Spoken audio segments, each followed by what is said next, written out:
Hello, everyone. My name is Nekwe Obasoge, reporting from Toronto, Canada. I'm here in the studio with Mr. Daniel Edokbolo Obakuzuwa, all the way from Benin City. Hello, Mr. Daniel. Hello. Good afternoon from Nigeria. Good morning from Canada. Thank you, Mr. Daniel, for joining us today.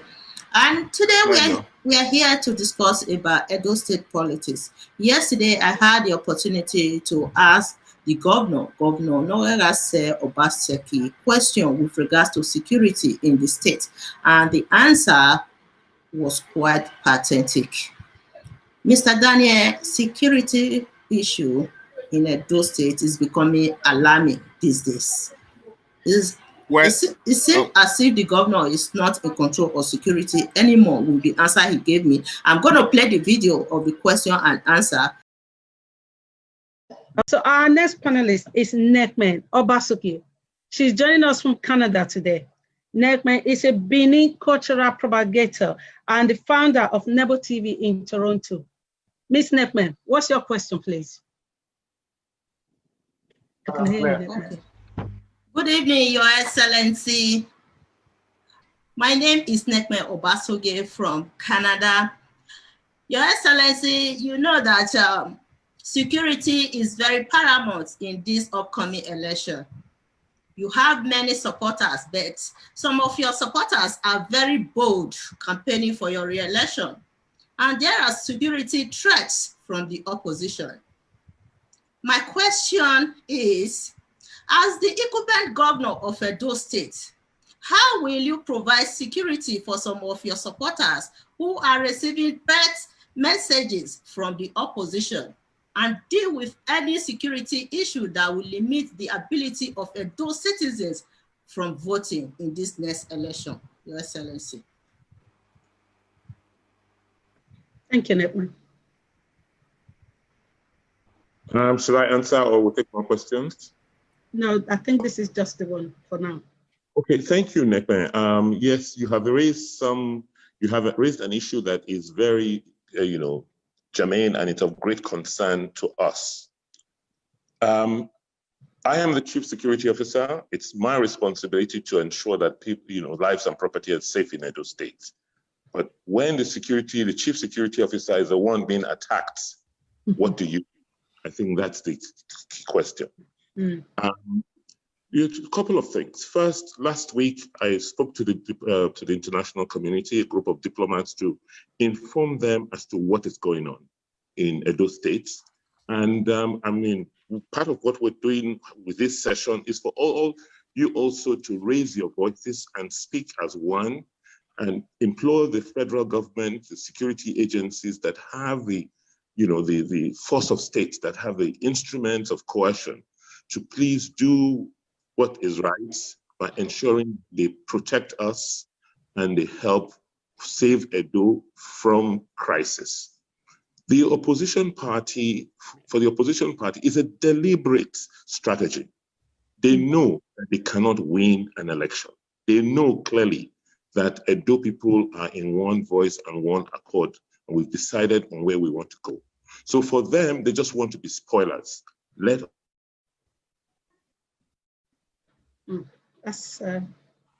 we can just give him a brief minute for him to get back with us. Let us create as much crisis. So their strategy is, first, a lot of negative propaganda and falsehoods.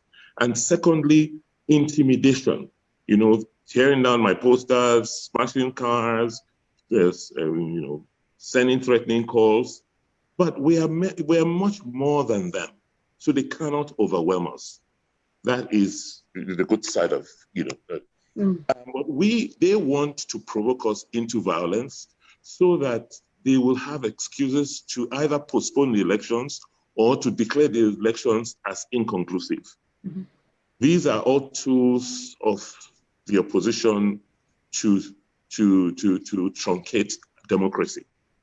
And we have reported, we know who the culprits are, we know who their sponsors are, and we'll just keep putting pressure, and I will just implore all of you to come out, condemn it, tell your governments abroad, let them know what is going on in Edo State.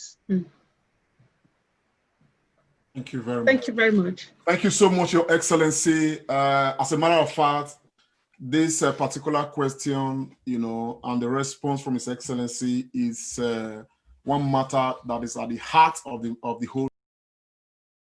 Okay, I just played the video. Okay. Yes. Yeah. With all this while we have been talking about Edo politics, I've always reminded you that the utterances from the governor, I'm surprised that the governor is still talking of threat. The utterances from the governor was that the relationship between him and the president was like father and son. And I can still remember I told you that will be the yardstick for a free and fair election. And the points I was getting to is what the governor just mentioned. They have their strategy. It's an APC strategy by force. You understand? If they are interested in your state, they will use the security might to undermine the election. Yeah. We have seen that happen in Rivers. We have seen that happen in Ekiti. Ekiti was worst. The governor was beaten to stupor. Yes. In Ekiti. Fire shit. You understand? We have seen that happen in Osun. Except the president or the APC is not interested in that state. That is when you can see a free, fair election. And when our governor, Obaseki, was talking of the relationship between the president, I felt that will help. Thank God he's saying that maybe the campaign organizations, they have another strategy. This is what, in all my view, my own opinion, trying to weigh both parties, I discovered that APC is not relying on crowd. They are not relying on their crowd or those who are supporting them. They are relying on that security apparatus that will help them ring the election for the state. That's what the governor said. You remember the Zoom meeting when Ambassador was talking of international organizations? I said, you don't know. Exactly. They did it. You don't know. They did it in other states. Wike was a hard man. 3 days to election, all the securities of Wike was removed. It was individuals. By the federal government. Yes. Remove my God. details. That was what happened during the Rivers election. Almost the same thing going on with the governor now. Governor Obaseki. Almost the same thing. He's a bold man. He's a lion. That is the respect I have for Wike. Even if they says Wike is a bit very tough, I regard him so well. Because if in election your security details are removed from you, and you can still fight and win that election, then you are a superpower in Nigeria. And that was what happened. They do it. If the federal government is not interested in that election, fine. They will allow free fair. But if you watch, since, with all due respect to the president, and since APC came on board, they have never been a state where there is free, fair, and credible election. They have never been. Any of them can prove me wrong. They have never been. Mr. Daniel. They have their tricks. I said when the governor. After the election, they always go begging the international organization and they relax because they are leaders. It has been, it's sad, but I don't know how the organization of Obaseki is going to work on this and how to get himself victorious in the election. That is, you remember there was a time I was telling you that the crisis in APC, because of the faction, maybe one side of the faction is supporting our governor, irrespective of the party he is. Then this relationship with the president will matters in that election. If the relationship is still very cordial, I'm surprised now the governor is still talking of the security threat. They are still prospect for Governor Obaseki. The prospect, thank God we have the campaign chairman for national from PDP, Wisom Wike. He should listen to Wisom Wike, how he overcome Rivers. Thank God the Benue State governor is PDP. He should also take advice from him, how he overcome Benue, rather than crying out.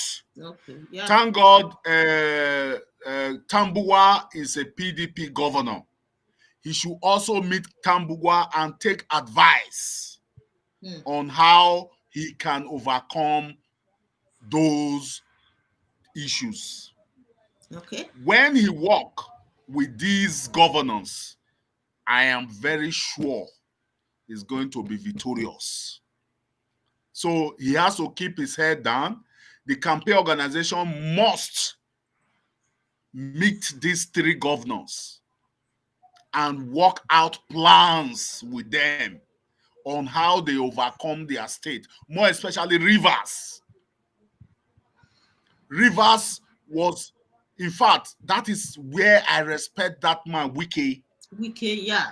Wike is a tough 3 man. days to election, his security details were withdrawn from him. How dare you? A sitting governor, incumbent governor, removing security detail from the governor. But why it concerns me and why I should speak about it is because it's most unfortunate. The Governors Forum is now a toothless bulldog. They can only bark, but they cannot bite.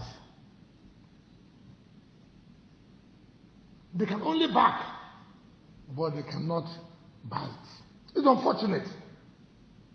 And I belong to such a forum that will bark and cannot bite. It's most unfortunate. Why? From day one, since 2015, since APC took over governance, and I've had the leadership of Governors Forum, everything died. Governors Forum is no longer the Governors Forum we used to have. All of us know in this country, right from the time till 1999, that civilians took democracy. Governors Forum used to be a very powerful forum. That when they speak in the country, you know that, first of all, we are symbols of our states as governors. I represent River State. So if I'm speaking, River State is speaking. If Opus doesn't mind speaking, for example, he must still be speaking. If I am speaking, he is still speaking. So also, if Erufai is speaking, cannot still speaking. Mr. Daniel, can you hear him? But since 2015, can you hear? Hello? Took over the realms of affairs. Yes, I'm hearing. I've seen that video. Yes, okay. I'm hearing. Okay, then if you have seen it before, let me just. I think that described the governor's forum as a toothless bulldog. A toothless bulldog, yes. And with that is why I said that he should take advice on how he's going to overcome the security threat for his election. From Governor Wike, we have that of Benue State Governor, who decamped, who was first-time APC governor and decamped to PDP because he didn't like the support of the president, Fulani destroying his people and farm. He now joined the PDP.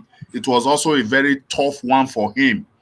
Eventually, he won that election, and today he's still he won the election. And today he's still the APC, the Benue State Governor.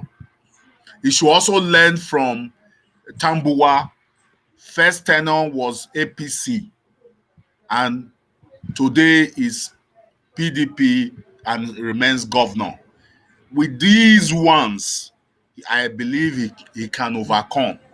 Because the reason, if you listen the way we have been talking about in this show, I've always emphasized that since the relationship between the governor and the president is still like father and son, it means the president will allow a free and fair. Now that he Mr. knows, Daniel, forget about the president. and if you look at I keep saying, hello.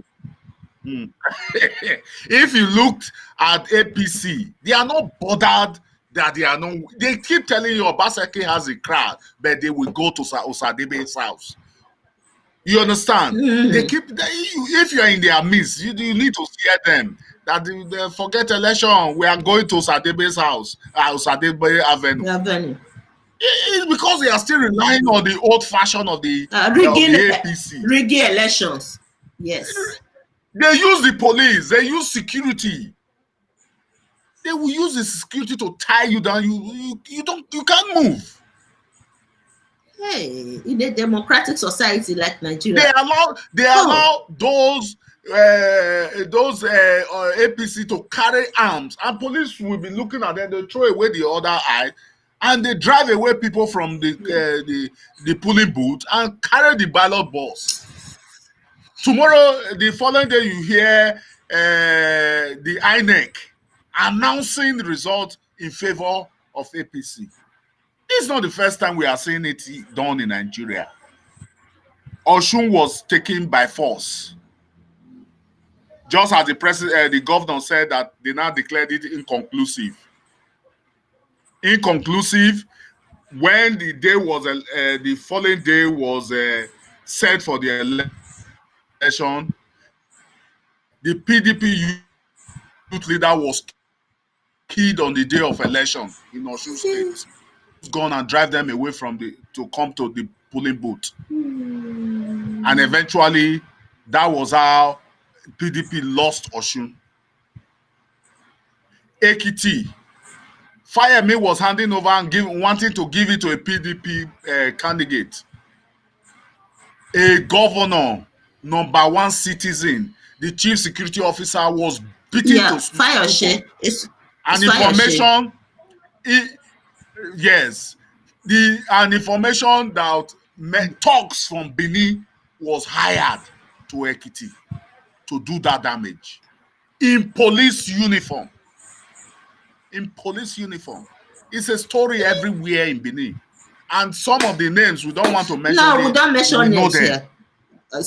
Yeah. Yes, you understand? No, we are not mentioning names, and they did the damage. Took Ekiti by force. I don't know whether they have lifted Fayemi, the current governor's traveling ban. I think United. So any governor that came to office through rigging or election fraud will be threat because.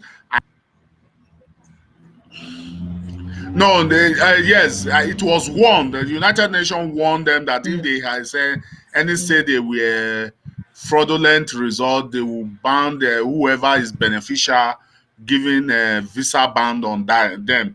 Whether I know Fayemi was giving visa ban to travel, whether it has been lifted now that because he's presently the governor of chairman governors forum, whether it has been lifted, I don't know.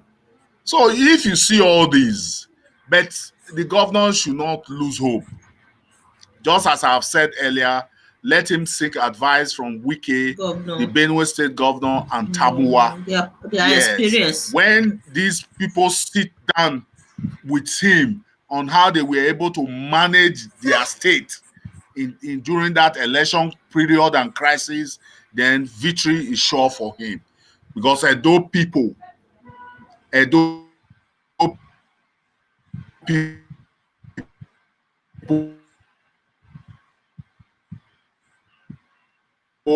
are in support of people. Because if I come out and place my vote for the governor, at the end of the day, election was manipulated and the other party was, you can see how they discourage people from voting. That has always been the pattern. If free and fair, there's no word in free and fair election. And the governor also giving free and fair. PDP is all the way. Edo has always been PDP state. You know what the governor said? You watch Mr. election, Daniel, even presidential election. Buhari did not win Edo state. that's what they said. Yeah, he didn't. Mr. Daniel, you know what the He governor did said? not win Edo state. The governor said that they are trying to provoke the PDP supporters into violence so that they will declare this election as inconclusive. That's what the governor said in his comment yesterday when I asked him the question.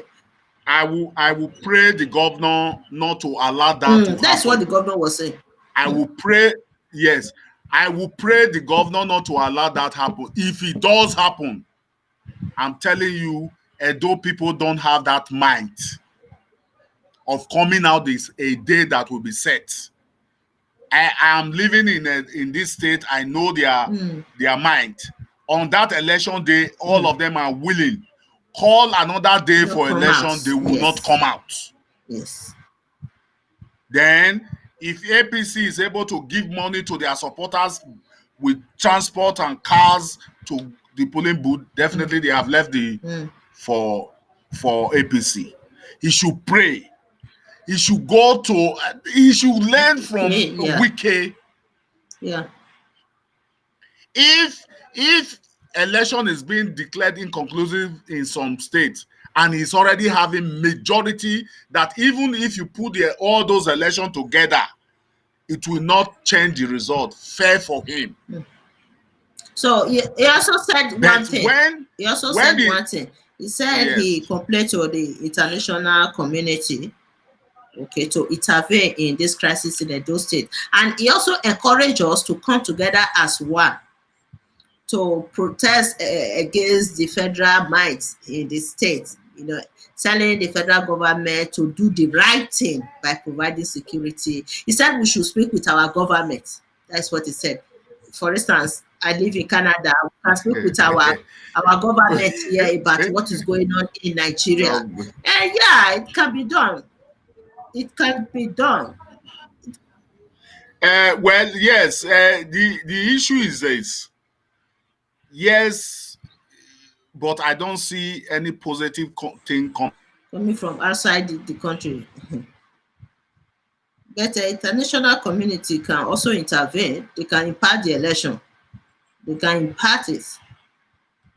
Network I was encouraging our fellow those citizens worldwide that we should not be quiet, sitting here watching our state going in flame. That we should protest according to what the governor said, that we should all come together as one, using our voices to mobilize against this federal might in Edo State, telling the federal government to do the right thing, providing security for citizens in the state. Because right now they are doing this to rig the election. It's a kind of a strategy to rig the election. Nekman, the issue is this. Edo people are not afraid of those threats. On that very day, Edo people in their own volition go out to vote. That is very clear. So if Obaseki has any strategy, he should work to ensure that Edo people will come. They are not afraid of threats. Where he will have problem if that election is declared inconclusive, even if the federal government does not have the intention of ringing the election, Edo people, they take it so boring to go back to polling booth to vote. So let him, as we continue to pray for him, let him work his strategy. Edo people will come out. We have been hearing of security threats. How do you evaluate a result? Election sequence. Even in the presidential election, APC shared money well. They collected it. All polling booths I saw in Edo South were all PDP. They were there. But what happened during the state assembly election, which is now giving crisis? I thought people did not come out. They used the opportunity to ring it. And it was not all APC. The governor should be aware of this because he was also an APC member then. When their wish, the problem they don't have, when their wish is not granted, their wish was that Atiku should be the president that Buhari has failed. Truth is very bitter, but we'll say it sometime for you to analyze yourself. And when that did not happen, they lose all hope. And they did not come out for the Edo House of Assembly election that was conducted the following Saturday. And that was how the opportunity was given to APC that won. But should a by-election be created in an area, you see PDP winning. That was also what is going on in Osun.